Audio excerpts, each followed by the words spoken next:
Imagine a world where you could walk through meadows filled with wildflowers, an abundance of butterflies, brown trout swimming in crystal clear chalk streams, and listen to the nightingale, cuckoo, turtle dove, welcoming in each and every spring.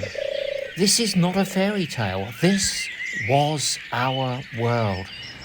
But then came the diggers, out came the hedges, fields were sprayed, roads were laid, woodland lost, waters choked, the temperate climate changed.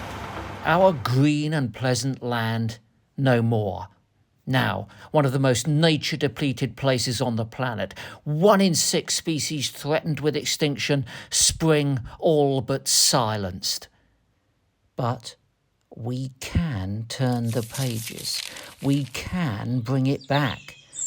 When we restore the habitats, dig the ponds, let the flowers grow, nature's revived. When we re-wiggle the streams and add back the water voles, nature thrives. This once was, and this can be again. With your help, we can write a different story. Please join us today.